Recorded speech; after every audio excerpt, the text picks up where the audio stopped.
Hey. It's been a few days, I think.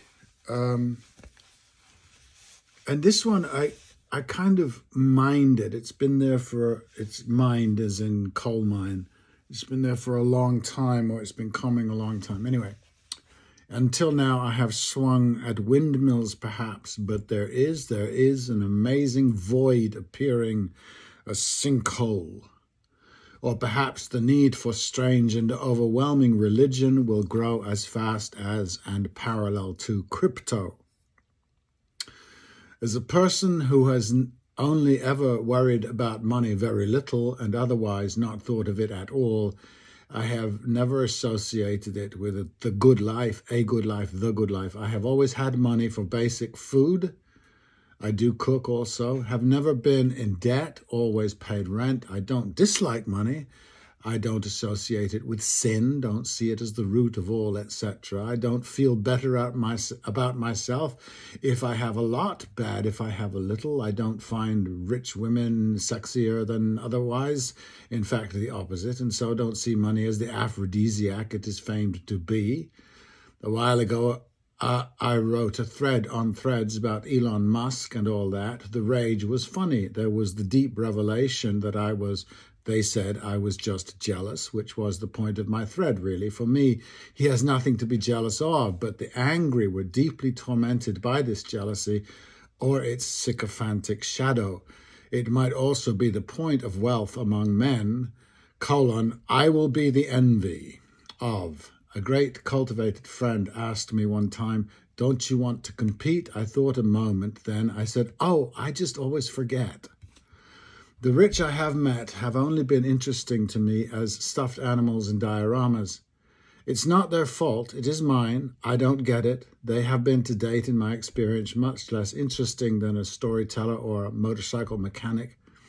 I'd not want to be Elon because I'd not enjoy the company of the people he is surrounded by. I have tried. Trust me, it is petty. To be fair, interesting people are rare anyway, and never is charisma or genius related to wealth. I have experienced women who loved material things. There were no hard feelings, there were no feelings, never deep or lasting. I do not feel this way about commodities because I'm a Stoic, a Buddhist, or any kind of ascetic. So what's the deal? Neither the commodity money buys nor the version of power it confers have any purchase on me. I don't know why. My conjecture is that I have a thing deep in me that is its absolute substitute. That may be called irresponsibility. I can't. It's too late for me to judge.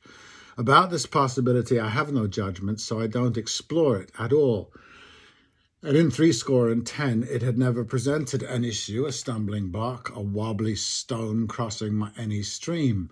I might have had my best meal at a chippy in Lincolnshire after a few pints, or some falafel in DC after a performance. Is that the metaphor? Hunger. My wants are physical, my monetary wants, and little else. Is this because my education drama school was free, paid by the state in good old England, or because I had no family? I was willing, but it didn't happen. Did these chances change my inner reality? Is it because I am a bad shopper? I get no thrill from the rate of exchange? Why did this bug not bite? Why did this shadow not fall? Or this light not revealed? Did I look at the expensive coat and see 100 fish dinners, or the nights with the fiddles of fiddlers and song on a bar stool at the Bricklayer's Arms? I met a woman once who only ate 5-star. I said, why? She said she was guaranteed to encounter no dangerous people and the waiters were invisible. And I thought of my love of visible waiters. Ouch. But I think that short sentence contains multitudes. I think it's huge. It's rooted in fear. It is clear I need saving from Shakespeare. Prokofiev must loosen his grip. I have fallen into an Adriatic of simplicity and I am swimming to the Dalmatian coast. So, that is that. My query is this. As we go further from work connected to worth, connected to creation or farming or manufacturing or serving or nursing or entertaining, building shelters, the many things we do for ourselves or do for each other, the counseling, the talking to, the lovemaking perhaps. Does anyone else see a really essential loss of meaning? Or worse, a rather false sense of meaning? Perhaps the libertarian is right. We are all essentially mercenary with loyalties and connection only to small families, small kingdoms. The connection to a larger community might be a pie in sky, libtard stuff maybe. I don't do that way. I am an entertainer, or for the libertarians, a sharer. I don't really care. It has put food on my table for many years and nourishment beyond dreams otherwise. Maybe it is different for most other people. We should be able to coexist. And to be clear, not misunderstood, it is not for the applause that I do what I do. It's for the exploration, the discovery, the arrival, and then the moving on. Religion might have grown not out of the usuals, as in usual suspects. It may have grown out of the immense need for meaning. It may have jogged alongside the trudger to market. Achilles was moved to fulfill his moira, to be remembered for deeds beyond the ordinary, performed with God's gifts. What will be the fate of the Bitcoiner? Do we know already? Haven't we known since the first stockholder what was coming? Did we just cover our tracks and endow them with what? Now, all of this is moot. I don't know that it's possible to explore any of it.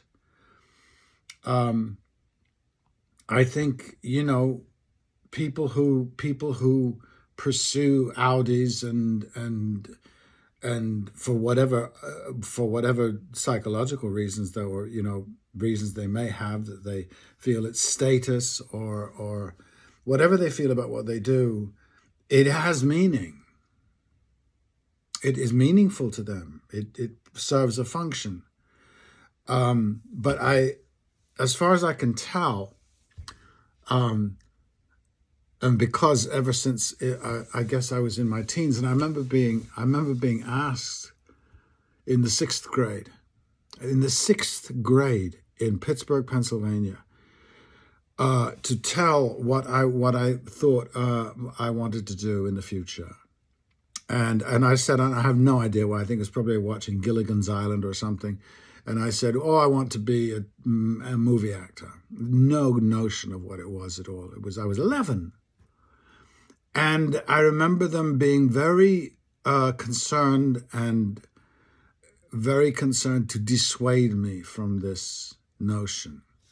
Even then, the idea of doing anything that was not going to provide a comfortable middle class, upper middle class, whatever kind of living. And in those days, the preoccupation seemed to be about being comfortable and being safe and being in a nice neighborhood, having a car, house, family, etc., etc.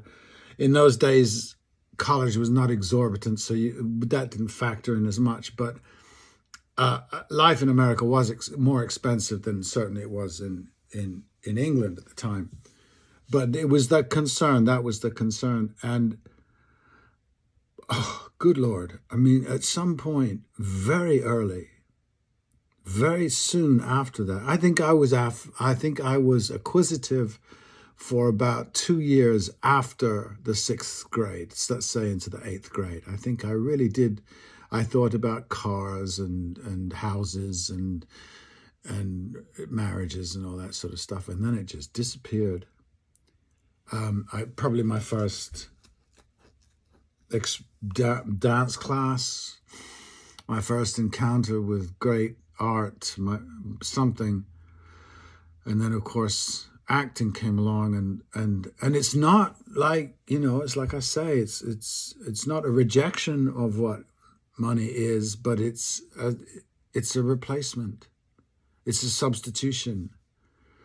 So in a sense, in the sane world, I'm substituting that for money. In my world, I would say most society is substituting money for that. That's the fight we can have, if you like.